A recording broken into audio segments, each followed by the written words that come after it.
Well, hello and welcome to Alcohol, Drugs, and Us.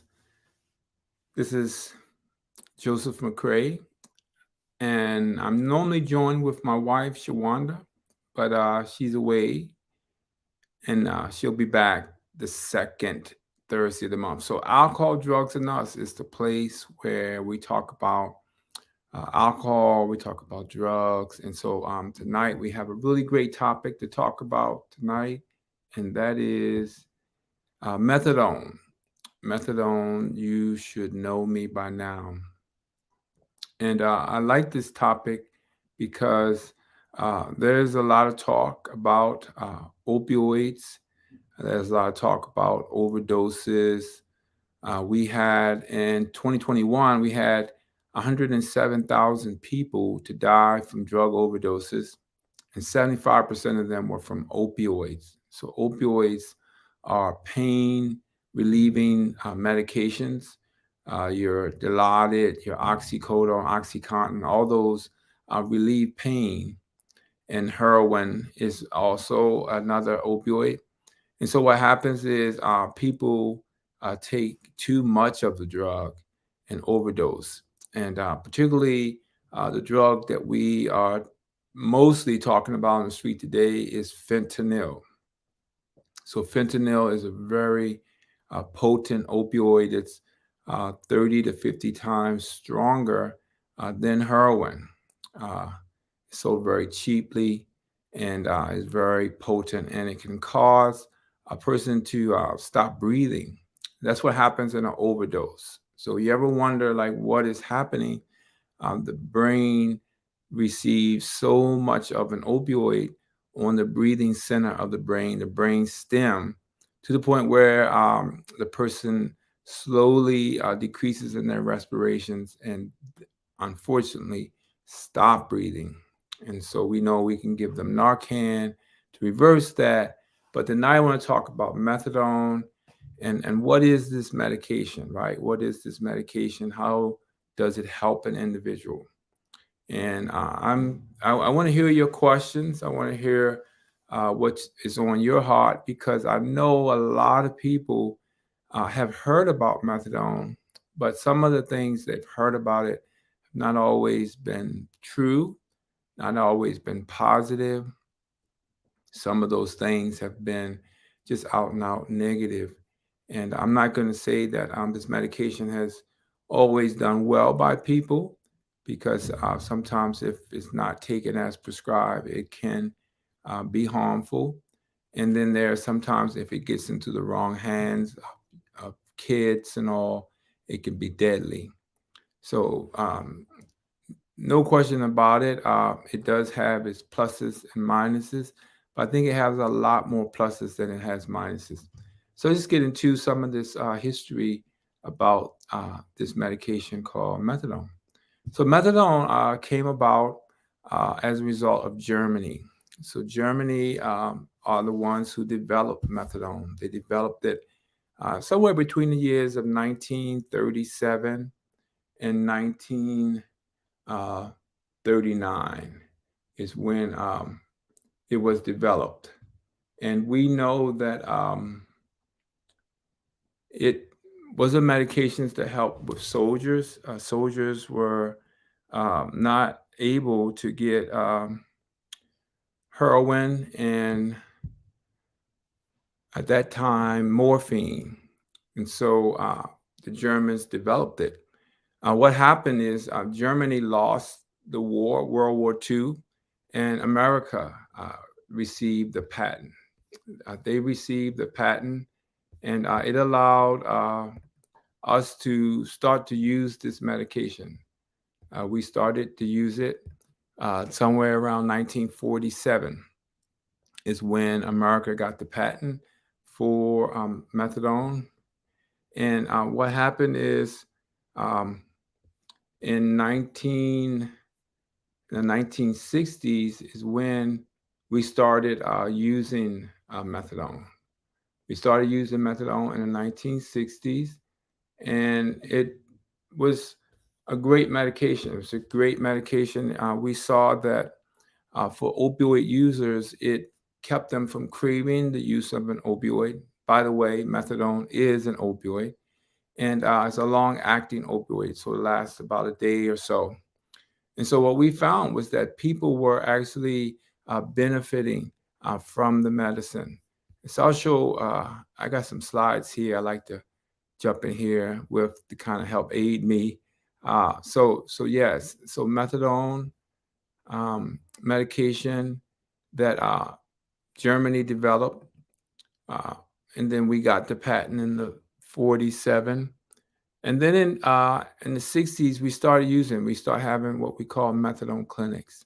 A lot of that came out of a place called a narcotic farm, which was a place where uh, drug addicts is what the term they use would go to. And the government did just a whole lot of research on the different and various drugs that were out there. And so the first city that started using methadone was the great city of New York. That's where it had its beginning back in the 60s. And you all might have seen the movie American Gangster. And American Gangster was a movie about pure heroin on the street. Blue Magic is what it was called. And what happened was you had a lot of overdoses, a lot of people dying as a result of that. And there were two doctors who were very instrumental in bringing methadone um, to America and using it. One was Vincent Dole and his wife Marie Neiswander. And these are the two doctors that actually uh, allowed for methadone to be used. And what they found was that patients who were really difficult to treat or to try to help in their recovery, once they got on methadone, they didn't have any cravings, they didn't have any withdrawals, and it actually blocked if they were to use heroin, they didn't really feel it. And so this was a good thing. Now, this medication really didn't give people a euphoria, it didn't give them a high. They pretty much just felt things were normal. They felt like they wasn't feeling bad. They began to stay out of prisons. They began to be a father or mother. They didn't have to sell their bodies, didn't have to inject drugs, and they eventually began to go to work. They began to become very productive members of society as a result of taking methadone. So when people do stop opioids, they do feel sick. They do feel like they have the flu. Their body is in pain, they're nauseated, vomiting. And so methadone comes along and it does take away all of those discomforts that they might experience. So there are some side effects of every medication. One side effect, um, a big one is constipation is very common because it does slow down the bowel tract. So you can have some constipation. Uh, you could have some sedation with methadone if you're on a dose that is too high. You could also have some sweating. Um, and so those kind of things that are quite common with methadone. Now, some people like to say it messes up your bones, messes up your teeth. There's really no evidence that supports that it messes up your bones or you mess up your teeth. No one has ever sued a methadone company as a result of this kind of damage to the bones or the teeth. And so I call that one of the biggest myths that we have available. But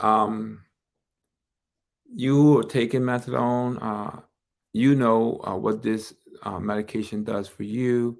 And my experience in 18 years of giving it, I've never had anyone show me a report of bone loss or tooth loss as a result of taking the medicine. So um, I would have to not quite agree with that bone loss and uh,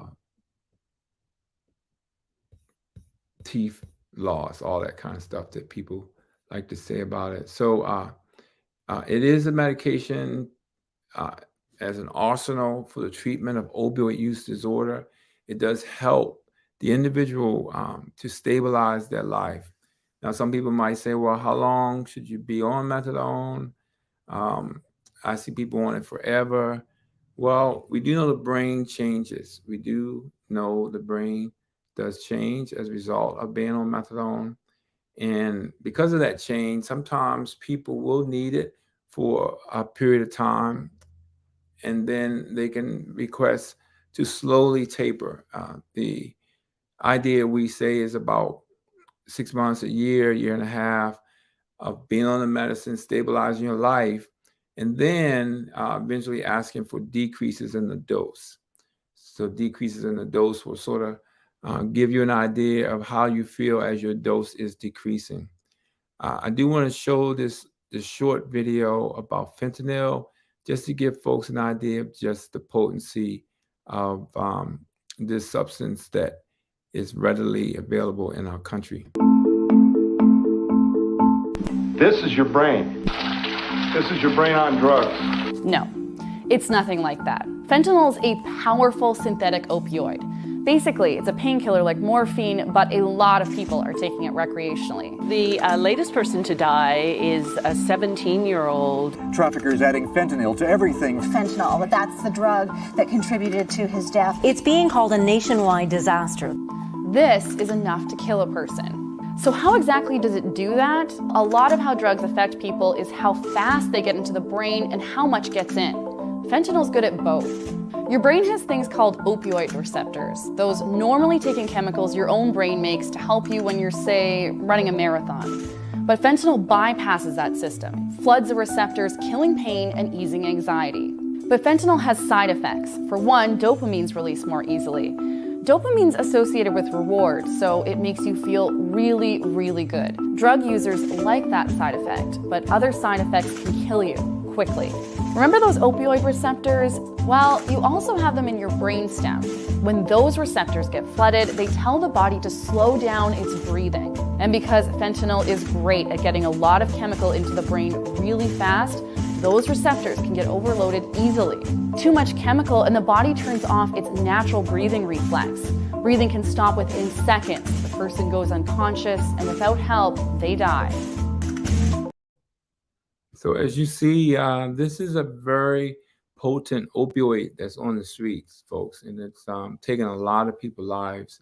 And so I wanted to just share with you about a medication in our toolbox. So there are a lot of different things in our toolbox to sort of help with recovery. And so I talked to you about the bones and also methadone clinic. We now call them opioid treatment programs now, because we do offer more than just methadone. We offer 2 other medications that are great for stabilization, and that is Suboxone or buprenorphine, as well as naltrexone. And so we definitely don't want to get into behaviors that where we sometimes you'll see people nodding or falling asleep who are taking methadone. I do want the audience to know that that is not the methadone doing that. There are other pills that people have chose to add to the methadone to nod, to feel sleepy, to feel sedated. Because like I earlier told you, the medicine really doesn't give you a high, doesn't give you a euphoria. And so some people who are looking for that will add other drugs like anti-anxiety medicines, benzodiazepines, your Ativan, Klonopins, Xanax, to methadone to give them that boost, to give them that high. And so I want to clear the record on that one. That's not someone coming out of their clinic and are high and falling out. I do want to add, methadone should not be sold. It's your medicine. You should keep it in a safe place, in a lockbox in your home, so that no one else can access it. And it should just be for you. You should not be selling out your bottles to other people. You take away the importance of recovery. You take away the honesty of recovery. So part of being And recovery is to get honest and not be dishonest in behaviors like that. So do know if you're doing those behaviors, change them, and start to do the right thing. And it is a medication that is able to, along with other treatment modalities. So if you're in a methadone clinic, you should be a part of some groups. You should be a part of some place where you're able to change your behavior, where you're getting information to change the way you're thinking about things, right? So recovery is not just alone taking a medicine. It's just like someone with a mental illness. They couldn't just take their Prozac or their Zoloft. They do need to combine some therapy, some ways to cope with life, some ways to deal with stress. And so I do encourage you, if you are taking methadone, to find yourself a program that allows you to get some education, some information, so that your thinking will change, so that the things that you normally do, you can begin to stop doing those, right? So we can see a holistic recovery for you. And so I called tonight's topic methadone. You should know me by now, because I feel like people should know a little bit more about methadone, should know the honest truth about it. Okay, it doesn't mess up your bones, doesn't mess up your teeth, and no matter how you want to, spin it, it just doesn't do it. You've not heard of a lawsuit for it. Um, there have been some cases where young people, children, have gotten a hold of it because of irresponsible adults, and they have died. It is an opioid, so it can cause respiratory depression if not taken right, or if you're in a program and they are advancing your dose too quickly. So you do have to kind of sort of slowly increase the dose to the point where you feel that you're having no more cravings and no more withdrawals. And so that's what we do here at Alcohol, Drugs, and Us. We provide the world with information on alcohol, drugs, and us. I just felt led to talk about methadone today. I felt led to share about a medicine that's been around for over 50 years, folks. Over 50 years for the treatment of opioid use disorder. The first one to treat opioid use disorder. And it's still around. We probably have about 500,000 people in our country who take it. And we still need a lot more treatment centers to be open to all the modalities of treatment. You cannot say that there's only one way to deal with opioid use disorder. You cannot say going to Narcotic Anonymous or coming to church or coming to outpatient settings or taking methadone. You have to utilize all the resources in the toolbox. You have to utilize all the resources in the toolbox. And what might work for you might not work for the next person. You ever wonder why methadone clinics are open so early? They're open so early because people get their medicine and they go to work. I mean, you would be amazed of how many people who are working and functioning in society with the use of methadone to sort of help them. And I know some might say, well, it's just exchanging a drug for a drug, Joe. Well, it is providing an opioid, which is what some people were abusing, but it's not providing an opioid that's making you sedated. It's not providing one that's making you impaired and making you unable to be able to function properly. It's providing an opioid to allow you to function, to be productive, to be able to work, to be in your right mind, to be with some lucidity, with some clearness. And when you feel like you could taper off, so be it.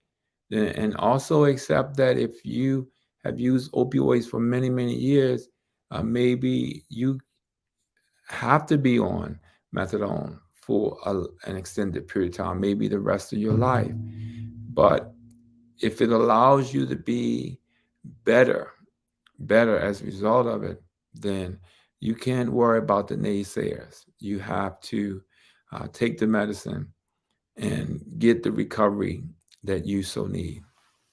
So I wanna thank you for checking out this video. I think it will help you. I think it will help someone you might know who takes methadone not feel stigmatized, not feel like they're less than, but they're utilizing one of the tools in the toolbox, like I said earlier, and be open, be flexible, and find out what it is that you need. Because I can tell you for a fact, fentanyl is a very dangerous opioid, and it's taken a lot of lives. It's sold very cheap for about $6, and I don't think that's fair to lose your life and overdose over a drug like that when you could make a decision to be a part of an opioid treatment program for whatever season that you need for your life, because you owe it to yourself, you owe it to your family, and you owe it to all that care about you. And I encourage people who will watch this video um, to do their research and consider all of the tools in the toolbox. What does it take? Malcolm X said, whatever it takes, right? Somewhere on that line, do whatever it takes. By any means necessary. I know it would come back to me. By any means necessary is what Malcolm X said. And so I encourage the people to seek out recovery and utilize all the tools in the toolbox and what will work for you. Thank you for tuning in to another episode of Alcohol, Drugs, and Us with Shawanda McCrae and myself, Joseph McCrae.